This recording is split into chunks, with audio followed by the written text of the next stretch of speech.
In anticipation of Monday's veto ceremony, we will take a sneak peek at the action on the live feeds this weekend. Additionally, if you aren't following us, please click subscribe. Our first topic is Kelly, who is the focus of M&M meanness. Mickey prepared dinner on Friday night, but she neglected to prepare noodles for Kelly, who is vegan. Now, it's not always fair to ask others to take into account your dietary restrictions. I'm allergic to a few foods. It's a hassle, I know. The problem is that, although Mickey had previously done this time he added meat to the noodles, and then instructed Kelly to use tweezers to remove the meat from the pasta sauce. Mickey was also upset at being placed on the block. She turned on Kelly when she said, "Welcome to the party," in reference to being anointed. Mickey then flipped once more on Saturday, while feigning to be kind to Kelly. She is the only quote typical black woman in the house, Mickey informed Kelly during that conversation. Why Ashley and Morgan aren't included is beyond me. I'm not sure. She didn't give an explanation. Additionally, Meanie Morgan, the other M&M, has gone insane. We thus discussed the entire toothbrush episode. Regarding what she is doing with Zach's toothbrush, which she found in the trash, the fanbase has some really unsettling speculations. It's quite humorous. However, she was also harassing Kelly. Since the OTV POV competition is notoriously messy, Kelly picked up the slimy medallion to clean it after Lauren, the winner of POV, came in filthy and showered. She was just cleaning the filth off and not talking to anyone. And when she left the room, Morgan lost his mind. Kelly never stops. She was screaming at Vince, and she would never let anyone breathe. And what is it like? In any case, let's use the veto power and vote for the nominees' campaigns. Thus, Catherine frequently cautioned Lauren from using the veto authority. Kelly also told Lauren not to use it, saying Rachel would take it badly for her using it, and the ones she doesn't use it on will take it adversely. Lauren is mainly worried about Vince because he is the only person she might consider using it on. And Kelly claims they have the votes to keep him. Kelly wants Mickey to leave, and she told Lauren that keeping Morgan and Vince together is the best option. During his campaign, Mickey advised Keanu to keep in mind who prepares his meals when casting his ballot. When Keanu said that she was carefully preparing meals for the house, this is the same Mickey who became furious. Another flippity-flop from Mickey then. She also made a huge, old lie to Kelly, claiming that she would cooperate with Rachel and not pursue her. As Mickey put it, "Oh yeah, of course I'll work with Rachel." Then uttered, quote, "I love Rachel." It's hilarious that Mickey ought to have been honest with Kelly, because Rachel is probably not going to win the wall comp. Therefore Lauren and Kelly want to take advantage of her. Kelly stated that she believes Morgan would be open to the idea, but they would also need to convince Keanu. If not, Kelly stated that she would also think about nominating Keanu. Kelly stated that Lauren advises not to tell Keanu that she is pursuing Rachel since he will not appreciate it. However, Kelly added that they can't fail if they aim for Rachel. Therefore, it appears like Rachel will be a target going forward, regardless of who is in the house. Now for a brief tirade about showmanship.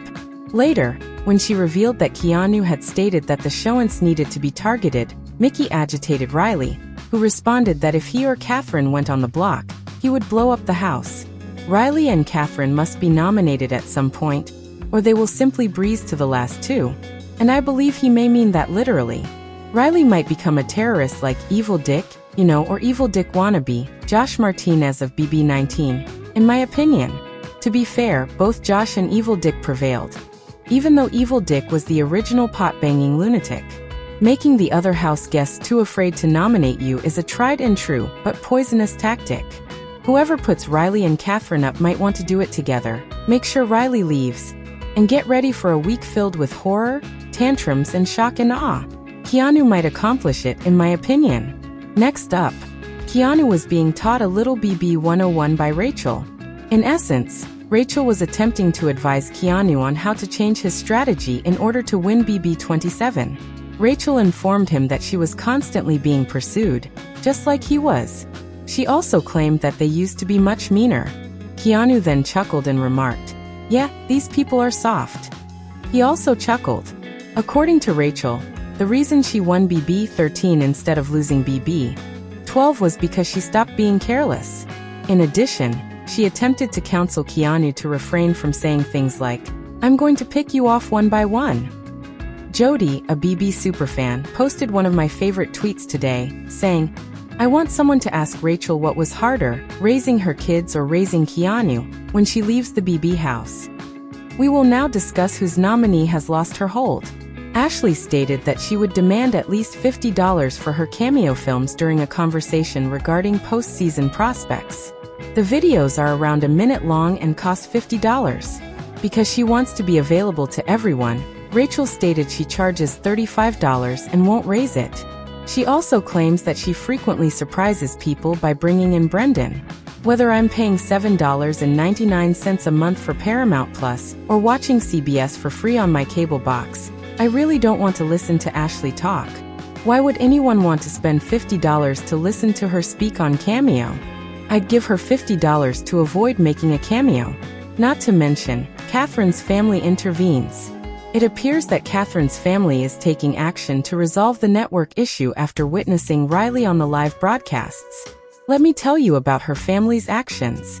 First, though, another extremely alarming instance of Rylie being a jerk. Thus, Catherine and Rylie discussed the votes on Saturday. They were discussing voting to oust Mickey, however part of this may have occurred on Sunday. Literally like speaking in this manner. "I don't want to," Catherine responded. "I'd really rather not. I simply feel awful."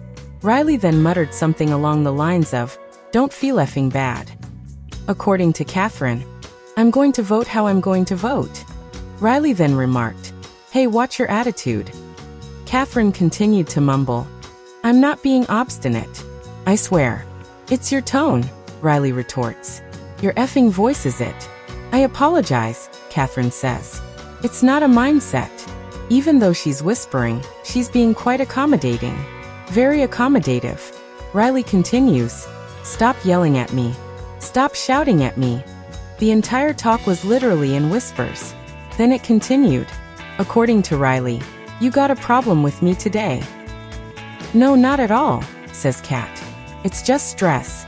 Rylie continues, "You have a serious issue with me." Kat responds, "No, I don't. I have absolutely no issue with you.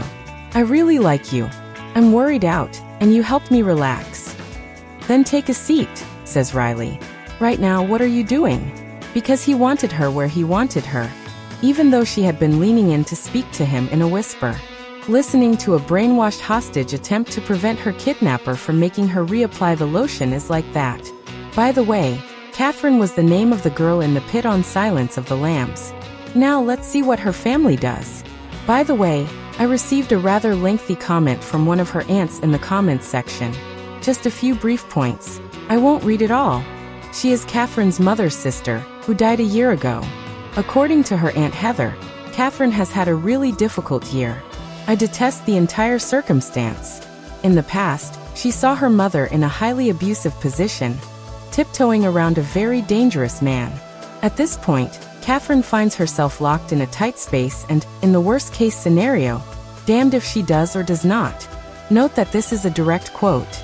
She continues by stating, "I don't know what goes in behind the scenes with production, but I feel like she's been put up as a sacrificial lamb to play to a demographic that objectifies women, which is additionally being encouraged for the sake of a token quote show, which I personally think is a myopic attempt at a ratings grab and a really bad read on the BB audience." Listen to this, she continues. "People who don't know her may find it minor or unnoticeable, but I can see how extremely unpleasant it is for both her and myself.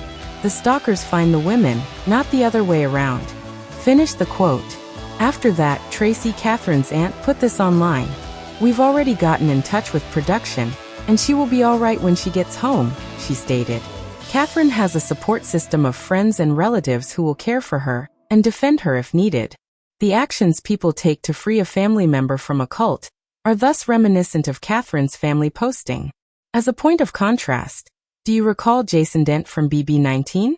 Totally sweetheart, rodeo man, cowboy hat wearer, and never stalked anyone. I appreciate your devotion as a listener. Don't miss the next episode, so follow us wherever you get your podcast. Soap Dirt is available on all of the main podcasting services, such as iHeartRadio, Spotify, Apple Podcast, and others.